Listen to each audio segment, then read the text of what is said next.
following podcast is for informational purposes only. The contents of this podcast do not constitute tax, legal, or investment advice. Take responsibility for your own decisions, consult with the proper professionals, and do your own research.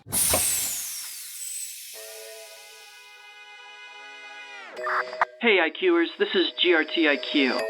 Recently, we've been adding transcripts to every release of the podcast, and we're also going back in time and adding transcripts to prior episodes. So if you're a longtime listener of the podcast or just getting started, be sure to visit grtiq.com/podcast for transcripts for today's episode and all the great ones that came before it. Roger that.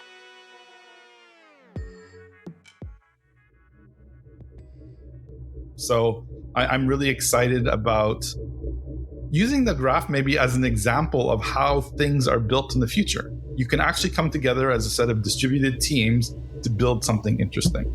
And if we do nothing else, there will be a huge amount of learning just in that and enabling future collaboration over the internet.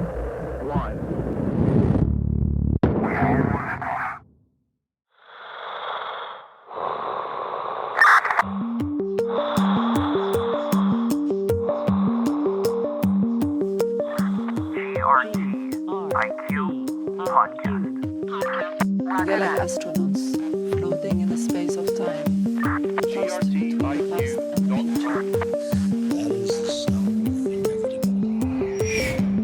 Welcome to the GRTiQ podcast. Today I'm speaking with Matthew Darwin, Chief Infrastructure Officer and co-founder at Pinax, a new core dev team working to build the graph. I suspect most of you will already be familiar with the Pinax team. They're very active within the graph community, attending events, active on socials, and have attended many in-person events such as hackathons. The contributions from the Pinax team have significantly positioned them as key players within the ecosystem, particularly in the development of indexing technologies such as Firehose and Substreams. During this conversation, Matthew takes us through his personal journey into the world of Web3. We talk about his early interest in technology, his incredible experience and role at HP, and his eventual path to joining the team that became Pinax. We then talk about Pinax's role as a core dev team, exploring the focus areas and objectives they'll pursue within the graph ecosystem. Matthew also offers a unique perspective on the graph and the Web3 landscape. As always, we start the discussion talking about Matthew's educational background. So my background is in computer science. So I went to university, studied computer science with a co-op term, which gave me some good opportunities to get practical experience as well as the formal experience during the classes. Well, Matthew, I've had the opportunity to have a lot of people on the podcast before that have studied computer science. And when I ask the question of what exactly computer science is and what they studied, I get various responses. So to keep with tradition, how would you describe what you studied when you were pursuing a degree in computer science? That's a good question. I guess I got a bunch of skills that some I use, some I don't use. It's quite interesting, now being 20 plus years after education about which skills you use. So for example, I was doing some mapping related function, nothing related to blockchain, but it's like, oh, now all of a sudden I need to use sine, cosine, tangent, like all these math calculation things. It's like, okay, well, that was interesting. So I guess computer science gave me an education in we did 3D animation, we did object-oriented programming for the first time, a bunch of these different skills, which some I use, some I don't. So there wasn't a specific direction, it wasn't like, okay, here's blockchain. Well, blockchain was invented back then, but it was a bunch of different skills. Do you remember what drew your interest studying computer science? So when I was probably like 10 or 11, my dad had a computer at home. And, I used to see him on it all the time. And then I asked him to show me it. And he's like, we wrote this little, very basic program, well, in basic programming language, which was like 10, print hello, 20, go to 10. And it just printed hello, hello, hello. Wow, that's cool, right? And then you got it to add, and then you got it to say hello, Matthew, these kind of things. So that's really where my interest in computer science started. It was kind of like, by the time I got to high school, it was like foregone conclusion that I was studying computer science but I didn't have a specific goal in mind. It was just like, I started in computer science, worked on computer related things in high school, played in the computer lab. I took all the computer classes. I got the computer science medal because I was the highest score in computer science. So it was like natural going to university and studying computer science. This story or this motif of a parent having a computer in the home, drawing the interest of the guest in their early life is fairly repeated throughout the podcast. But one interesting thing is that some guests were of the mind of taking the computer apart, learning how it works and putting it back together. Were you one of those as well? I for grade 5 science fair, so everybody's supposed to do a science project. So ours was take the cover off the computer and, have people look inside. So I didn't actually do any tinkering in the hardware. I played with the software. So all the software, you could change the source code. So then you can make it do other things. So, when you were playing Hangman, maybe it did something different instead, that kind of stuff. So I was very much more on the software side, and I still am. My brother, on the other hand, got into more of the hardware side. He did computer engineering and played with that. So as a pair, he was doing hardware, I was doing software. How would you explain your early interest in technology? What was it that drew your interest? So I guess getting the computer to automate things was the thing that really got me into it. When I was, back when I was a teenager, I was like fiddling around with programming lights and things. Well, this is before LED. Anyways, you had to have real light bulbs. You can get the computer to control these things. You can get the computer to automatically add up spreadsheets and things like this. So it was really about automating things and doing things on my behalf was really what got me into it. So Matthew, outside of working on it at the science fair and tinkering around the home, did you get involved in building technology? Did you have jobs or early work where you were getting your hands dirty in other ways? Yeah. So one of the things that I started out with was volunteering at a local not-for-profit movie theater. And one of the things I did there was to, back then, everything was on paper in terms of membership records or, who bought tickets for what movie, whatever. So I took all that, put it in a database and managed that whole system. So that was an interesting volunteer project. And then in the future, my chemistry teacher had Turbo Pascal that he had from his university, and he gave that to me. And then I used that to learn Pascal. And then I built there was a table hockey tournament during lunch hour. And so they would play the entire NHL schedule during the school year. So that's a lot of games. And so somebody needs to tabulate all the results. Guess what? Throw out a computer program, tabulate the results. It would generate a printout at the end of lunch hour with the new score, the ranking of each team, because there was 2-player teams and they all represent one of the actual teams in the NHL. So that was fun just to get going and learning more stuff. When you think back on this time in your life, what was some of the most impactful people, or was there an impactful experience that kind of shaped your future that you can think of? Yeah, so there's a couple of people I can think about. Well, first is my dad obviously got me into that technology. Second is one of the IT professionals at the university who was, I was in this discussion with him. Should I go Linux or Windows? And, he provided some guidance about different things, options to go with. Back in the day, most things were, Solaris or Sun OS, I think it was called back at the time. So anyway, during those conversations, got onto Linux and kind of stayed on Linux. And that was how I get and use Linux today inside the Graph ecosystem with all the indexing tasks. The other person who gave me a really important role was the system administrator on a community network. So way back then, there was no internet service providers where you pay your $20 a month and then you get your internet. Instead, it was set up as a community thing. They got some funding. And anyway, the system administrator there, I had an interest in technology, so I wanted to modify the system. But, there's hundreds of users online at any one time. So if I want to modify something and I break it, all of a sudden, I might impact hundreds of users. So the system administrator there was very tough on code reviews and making sure everything was well documented, tested, etc. And I think of him to this day in terms of how I do work and make sure that everything is up to snuff before you start impacting users.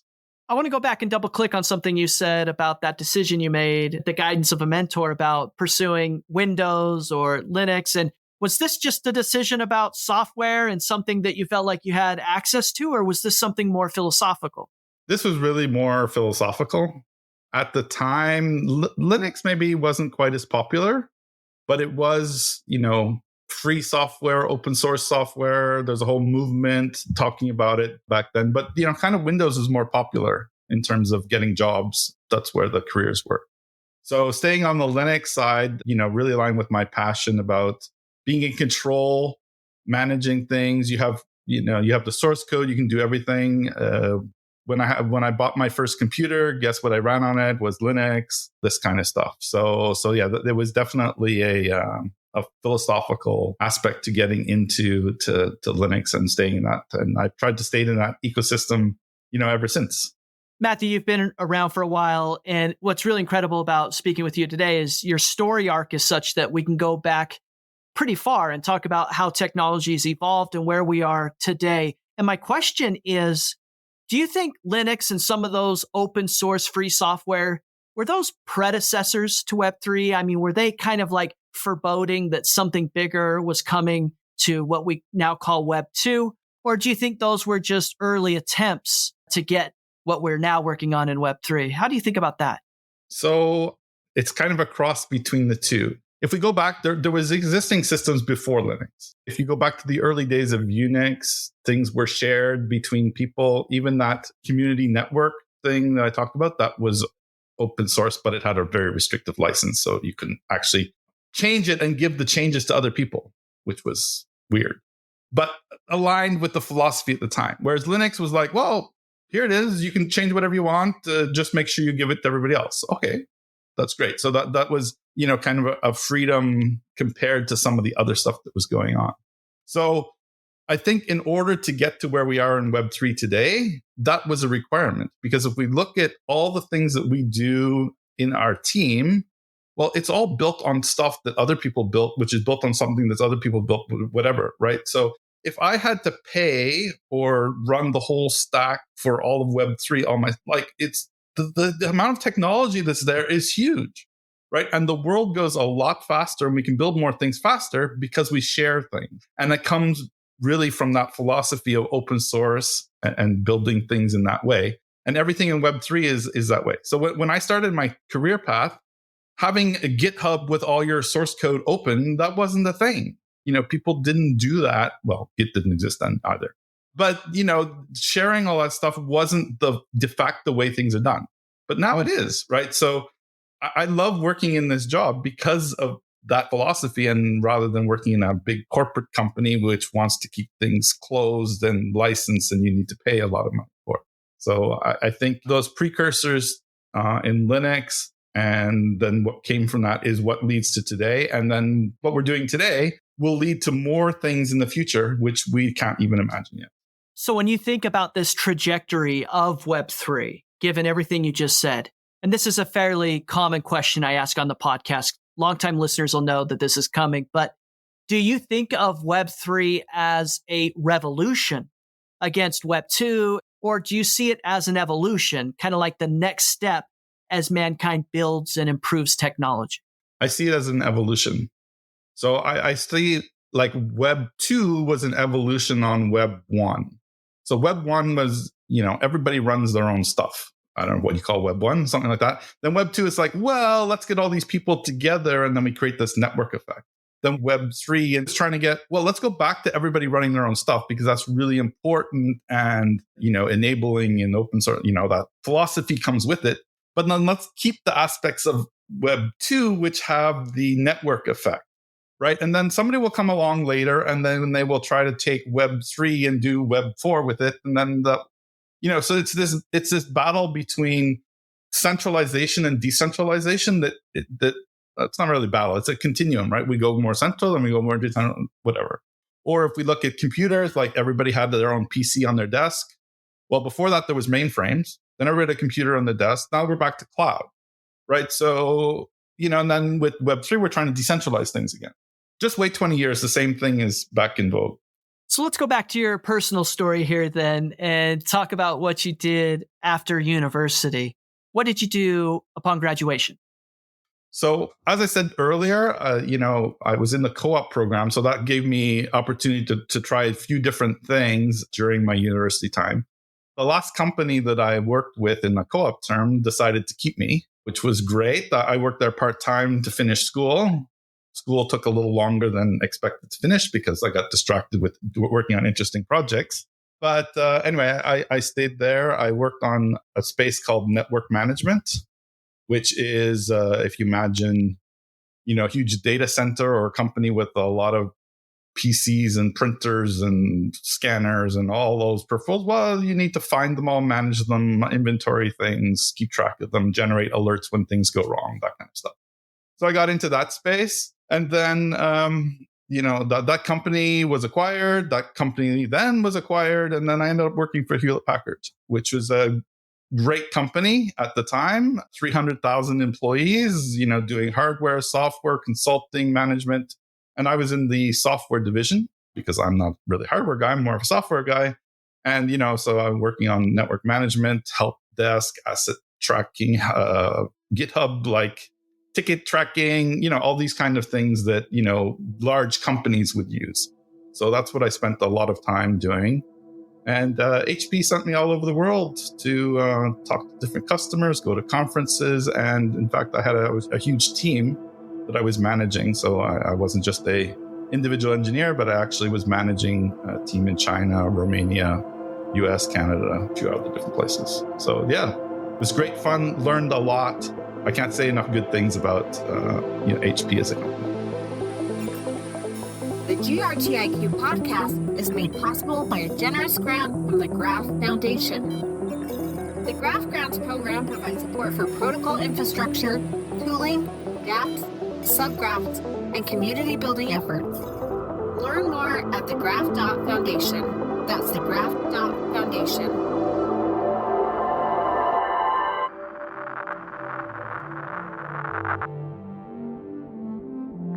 Hi, this is GRTiQ, and thank you for listening. Listeners who enjoy this content can help support the GRTiQ podcast by leaving a review or a 5-star rating wherever they download podcasts, by sharing episodes on social media, or by simply telling a friend or colleague about something they heard or learned from one of our guests. It's support from listeners like you that make it possible for us to keep shining a light on the people and stories behind Web3 and the graph. Roger that.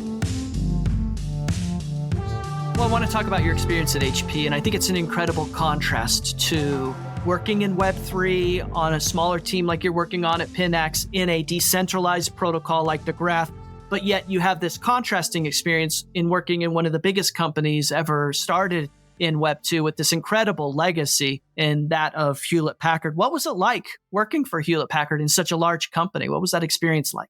Well, so, I guess there's pluses and minuses, right? So you've got the opportunity to do anything you want, right? So look at the internal job postings, go apply for something, go do something different. If you want to take a career leap into the unknown and do something different, you still have the security that you're inside HP, but you can go and get all of these different experiences. If you want something more stable, then you can do that too. The other thing in HP is there's 2 tracks. There's a management track and a technology track. So if you want to stay on a technology focused person, you can be a vice president level, but just as a technologist. So HP is fundamentally a technology company. Well, in addition to all of that, you did a lot of travel as well. And so longtime listeners know I always like to ask guests that have traveled a lot what that experience was like. Did you enjoy that travel element? And what are some of the places you got to go and visit? I mean, corporate travel is not always fun. You see the airport and the hotel, and that's about it. But at the same point, I love my travel to China. So I went there, I don't know, like 10 different times for a couple of weeks at a time. Each time, it was great. I had a team of almost 100 people there. So getting to know the team, working with them, it was an awesome experience that I never would have otherwise had. And, HP sent me like, Matthew, please go to Australia for 3 days for a conference. All right. Well, maybe I'll just tack on a week of vacation because that's a really long trip to go for 3 days. So yeah, sent me to India, Israel, wonderful places to go see. Well, Matthew, I want to go back to what you said about that early decision you made about pursuing Linux or Windows and kind of how that was predicated on this personal philosophy that you had. How was that challenged or shaped going to work at HP? Did it change your philosophy or shape it differently than what it was? So the great thing about HP is that if you talk to the guys in the hardware department, they make everything work with Linux. So there's no arguing whether the hardware works with Linux or doesn't work. It just does. So somewhere in the HP technologists group, they have the same philosophy that the printers work in Linux, the desktop PCs, the laptops, whatever. It doesn't matter. It works, which is great. From the software perspective, it was a little bit more of a challenge because you had to go based on the customer's needs. So, not all customers wanted their software to run, they wanted it to run in Windows. Okay, well, it runs in Windows. But the group that I was in for quite a while, we were doing discovery stuff. And one of the things you need to discover is, well, do you have HPUX machines? Do you have Solaris machines? Do you have Linux machines? Do you have Windows? Whatever you have, we need to find it. So it was an interesting debate at one point with the IT department. It's like, why do you have all this different hardware in your lab? How do we manage it? Well, we have to be able to test and discover it. Yeah, but we can't support it. Well, that's the product. So figure it out. So that was an interesting challenge in terms of that way.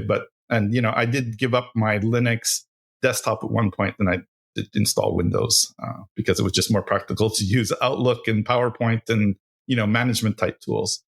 But at the same point, HP is quite comfortable with people doing side projects. So I kept up my Linux skills on my own, running machines in my basement and running a little website and things like that, and community volunteer work and all that stuff. So I always kept my Linux skills all throughout my career, even though I wasn't doing Linux on a day-to-day basis as a manager. Do you have a sense for how large Web 2 companies like HP will respond to the emergence of something like Web 3? I mean, do you think they try to negate it, battle it, or do you think they try to join it, improve it? I mean, how have you thought about HP's potential response to Web 3? The interesting thing is the HP of today is not the same as the HP that I worked there. It was split into 4 different companies. So I really have no insight on what HP is actually going to do, or, the software division, which is now OpenText. So I would be working at OpenText if I was still in the software group. So I don't know what they would be up to. But I know when I was there, HP thought a lot about, okay, we're going to hire all these millennials. Millennials think differently. How do we do different things and we organize? And, this was a management task. So as an engineering company, it was definitely forward thinking. And if I think about, the software that I was working on, so one of the things, if you're in a regulated space, say you need to be, healthcare or banking or car manufacturing, there are rules and regulations you need to follow. And the software that supports those industries has to follow practices and procedures to make sure that the auditors can check that you're following the rules. So I think blockchain, for example, might have a good space in there because that should reduce the auditing requirements because everything's provable on blockchain. So is that Web 3 or that's just a, upgraded database that has this blockchain technology stuff? The other place that I see, blockchain playing a role is when you need to go across companies. So if you're doing things for yourself, it's not a big deal. But when you need to coordinate with other people, now all of a sudden, if you're sending faxes to each other to coordinate, that's a lot of overhead. So can we just coordinate that on a blockchain? That's great. So Harvard Business Review published an article about a year and a half ago, about Walmart Canada, and they integrated with all of their shipping suppliers and all on blockchain. And that's how they negotiate all the invoices and stuff. So it saves them huge amounts of time and money. So, technology that we built in the Web3 space can be definitely used in a Web2 company in a slightly different fashion.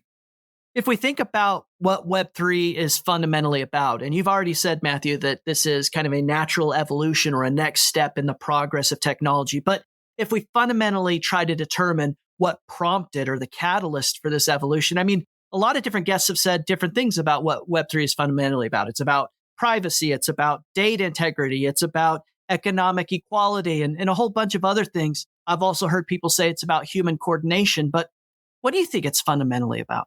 I think it's fundamentally about the freedom to build whatever you want.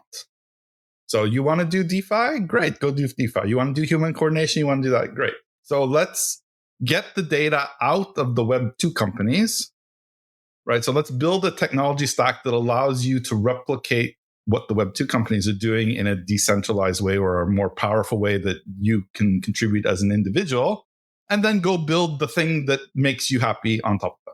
Well, Matthew, we're talking today because eventually you leave HP and go to work in Web3, and you're currently working at Pinax, a core dev team working on the graph that we're going to talk a lot more about in a moment. But before we get there, what's the backstory for how you got interested and went to work in Web3?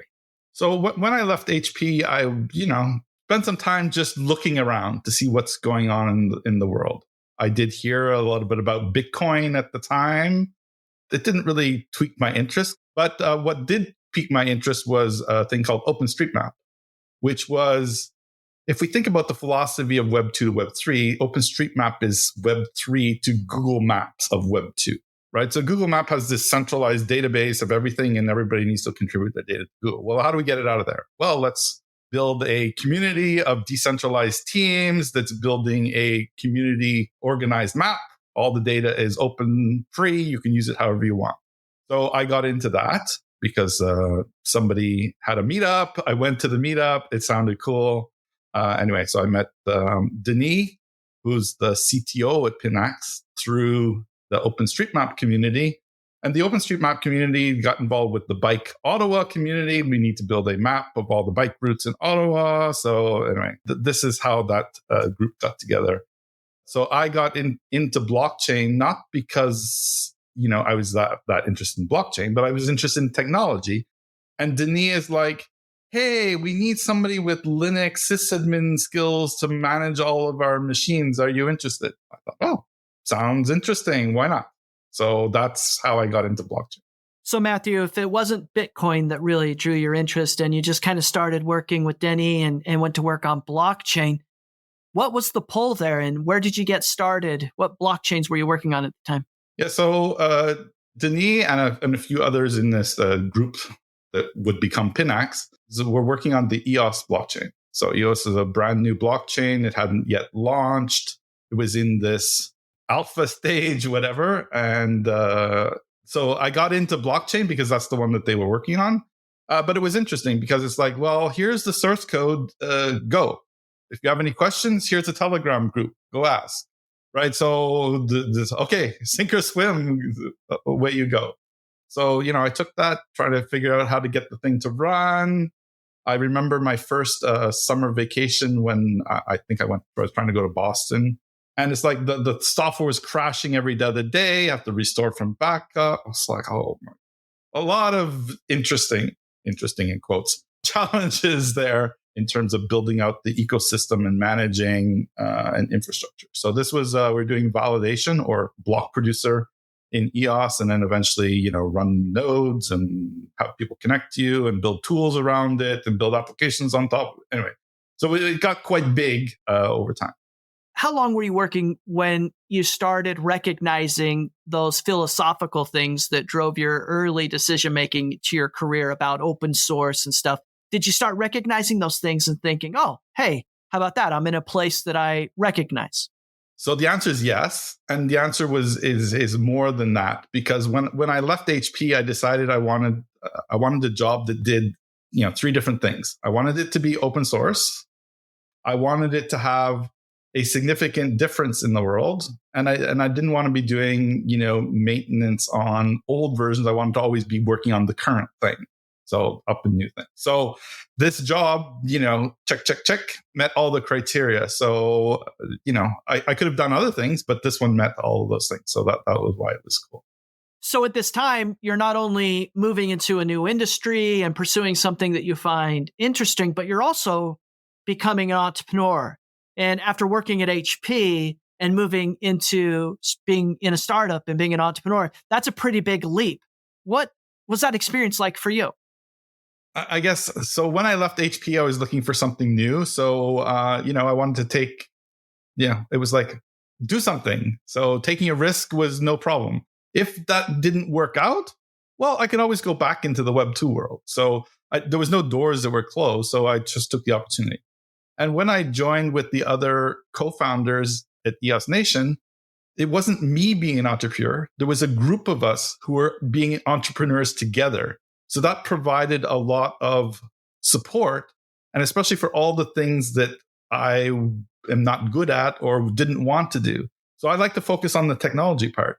So I'm not worried about the accounting. I'm not worried about finance. I'm not worried about HR. I'm not worried about rules and regulations, right? There's other people on the team who do social media or whatever else. And I can just focus on just being an entrepreneur in the part that I'm good at. So by virtue of being the host of the GRTiQ podcast, I've had the opportunity to interview all the core dev teams. And of course, I've had several different members of the StreamingFast team on the podcast before. And I know because of those interviews and some of my prep for this interview that you probably met StreamingFast when you were working on EOS blockchain. But for the benefit of listeners that may not know that history, is this when you met StreamingFast, and how did that relationship come about? Yeah, so back in the day, 5 years ago, yes, we did collaborate with them in order to launch the EOS blockchain. They were one of the founding block producers in the EOS blockchain. And they focused a lot on, well, surprise, surprise, indexing data and figuring out how to build tools around, the blockchain data. So the EOS blockchain has a block every 0.5 seconds. And so you need tools that understand how to process data very, very quickly. And they built all those tools. And that's how they got into the graph.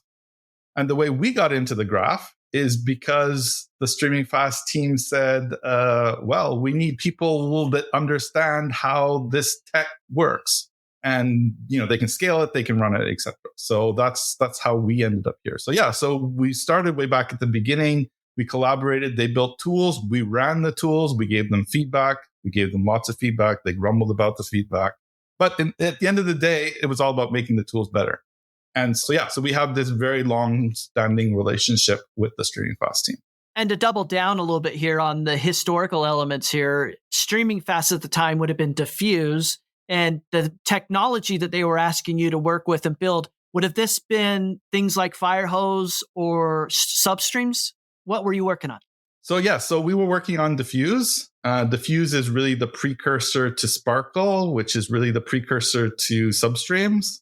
In technology, if you get to write something the third time, it's probably pretty good. So, I really like the fact that the StreamingFast team is on the third iteration of things. But yeah, the original version was called Diffuse, which, has many, many elements, which are basically the same as what you see inside Firehose and Substreams today. But it also had a lot of very specific stuff that was specific to the EOS blockchain technology stack. So the difference with Firehose and Substreams today is it's blockchain agnostic. They've gotten rid of all that specific stuff that the actual developers for those blockchains build on top of Firehose and Substreams, the specific things they need. But otherwise, the technology stack is the common bits that can be reused many times. I always get excited about these historical threads when different people's stories and different contributors within the ecosystem overlap, and I appreciate you sharing some of that here. So if we span forward then a little bit, when did you become aware of the graph? Interesting story. Inside the EOS blockchain, there was the EOS Network Foundation at one point asked for a bunch of teams to go research what else is going on in the community, in the Web3 community in broad. So it was like, get out of your little bubble in the EOS and go figure out what else is going on in the community. And we took on the assignment, or me specifically, to go find out what's going on in API land. One of the things that came up, of course, was the graph. Hi, this is Matthew. I'm with Pinax. If my conversation with GRTiQ podcast has been helpful to you, then please consider supporting future episodes by becoming a subscriber. Visit grtiq.com/podcast for more information. That's grtiq.com/podcast. GRTiQ Podcast. Thanks for listening. Roger that. Well, Matthew, as I've said multiple times now, we're speaking today because Pinax has now a new core dev team working on the graph. And I want to say, obviously, congratulations to you and the team. And I appreciate you joining me and allowing me to introduce you to the community and a lot of the GRTiQ listeners. Pinax has been working on the graph for a little while. I've noticed you around and obviously seen the team at different events. What can you tell us about what the focus of the team will be by virtue of working as a core dev team? As you said, we've been around for a little while. We started working on Firehose and Substreams, when to introduce it to the indexer community. So the focus has really been understanding all the latest changes, Firehose, Substreams, how does that integrate with the graph node, all the different components of the graph, how does all of this stuff work together? And then I've done a lot of Q&A sessions inside the indexer office hours. That's what we've been doing up till now. That will continue, right? So that's really the foundational piece of what Pinax is contributing to the graph ecosystem. So more Firehose, more Substreams, more blockchains, all that stuff would just keep growing that. The thing that we've been working on more recently, and one of our team members, Yarrow, was recently on Builder office hours, and he showed, hey, here's how you use actual Substreams as from a developer point of view. So we're going to spend a lot more time building tools to make it easier to use Substreams. So up till now, it's been about how do we run Substreams as an indexer. Now it's, as developers, how do you use Substreams? So we're going to expand in that space. That means writing more example code, doing demos, podcasts, showing up at conferences, these kinds of things. So it's all around Firehose and Substreams, what we're doing inside Pinax, and we'll just keep expanding that scope depending on whatever is needed at the time. And what can you tell us about your role? Yeah, so my role in Pinax is the Chief Infrastructure Officer, or CIO, but we changed information to infrastructure because that's more appropriate in what we do.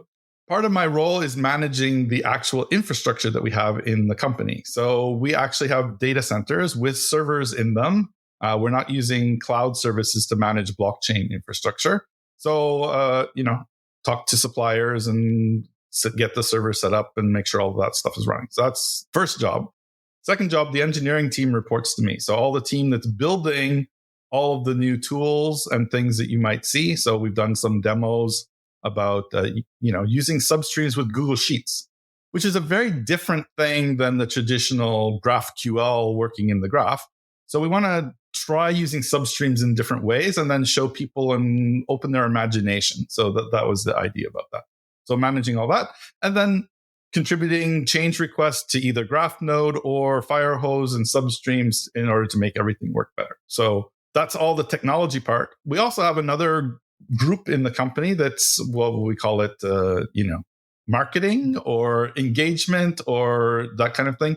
So then once we've built some content, then we need to get it out there and make sure the world knows about it. So we have a whole group of people inside the company who are working on that part as well.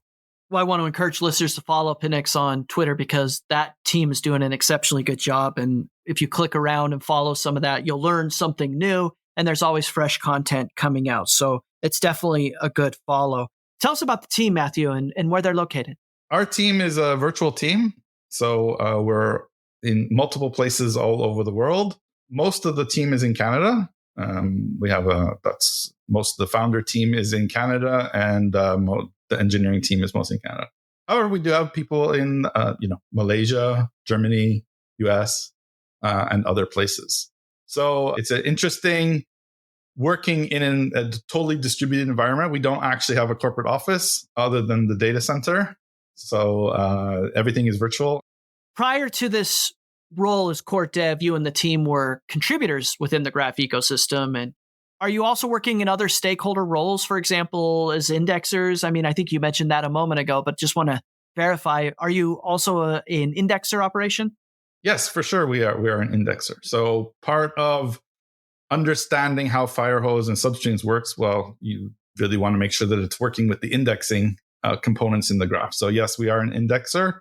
We're not a big indexer like the OG indexers who have been around for quite a while, but we do have a small indexing role, and I expect that will get bigger over time.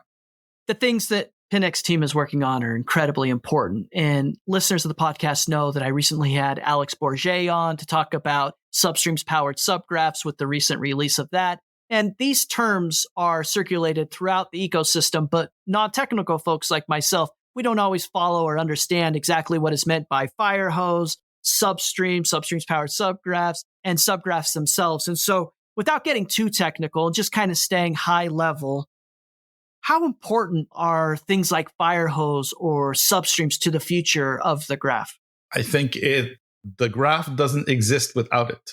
That's how important I think it is. It's a transformational technology, and it's going to enable us to build amazing things. So if we look at the Mazzari team likes to tweet out every so often, hey, we processed the Uniswap in X amount of time, which is, 1/100th of the original time using the Substream technology. So Firehose is really about getting all the data out of the blockchain and preparing it for use. And Substream is about using it in accordance to however the developer wants to use it. So going back to that philosophy that I mentioned earlier about just enabling people to do whatever they want, Firehose and Substreams allows that to happen. So let's get all the blockchains, let's make them available Substreams compatible, and then let's let the developers loose and do whatever they want. So if we're just focused on just the subgraph space, well, we're missing the scope of what we can do with the graph here. So I'm super excited about working with EdgeNode, Semiotic, GraphOps, and StreamingFast, all the teams, really to take all this technology and do something great with it. And before we leave this topic, Matthew, I want to ask you what I think is a pretty difficult question. I know this is something that I wouldn't be able to do very well, but that is, if we put into the same sandbox Firehose, subgraphs, and substreams, how would you explain how those all work together?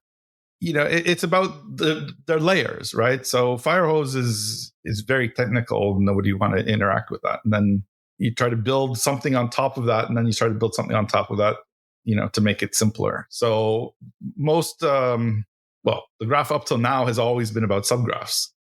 And we're trying to get, I think, to a point where subgraphs are still there. They're still important there, but there's a bunch of other things that you can do as well. So trying to go for, I mentioned the Google Sheets, but what about, which you can use for accounting, or you can use like a Telegram bot, or you can use a website that just has a stock ticker on it. And you can power that with live data from the substream. You don't need to create a subgraph. I think we'll see a lot more use cases of people. Data needs to be organized in the way that the consumer needs it for their application. And the GraphQL way of doing things meets a whole bunch of requirements for application developers or dApps, but it doesn't meet the requirements for data analysts, big warehouses, whatever. So we need to expand the graph to work for all those different use cases as well. So Matthew, I only have two more questions for you before I ask you the GRTiQ 10. The first question is about optimism. What makes you optimistic about the future of the graph or Web3 as an industry? The future of the graph, I'm very optimistic about that because we have a whole lot of different teams who all come with their own points of view. And we're going to build something better because of it. It's a lot more complicated than just, one team with one CEO directing everything. We have to actually collaborate.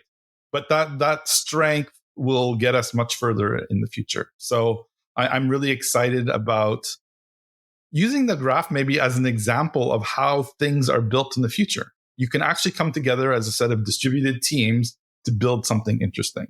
And if we do nothing else, there will be a huge amount of learning just in that and enabling future collaboration over the internet.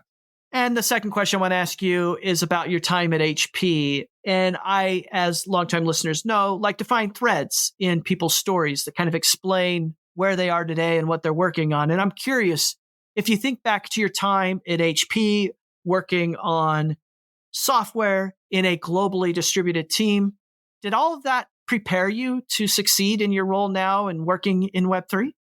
Absolutely. There's no question. So everything that I've done up to now, whether it was volunteer work, university things, the HP experience, all those things, they are contributing to my experience today. So working with a global team, great. Now I meet people in the graph community from all these different places. So yeah, absolutely. Understanding different cultures and customs is really important, especially as we ramp up in, say, India.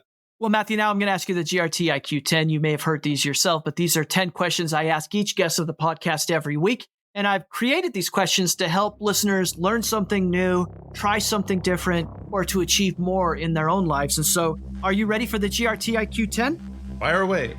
The GRTiQ 10. 10 questions for astronauts floating in space.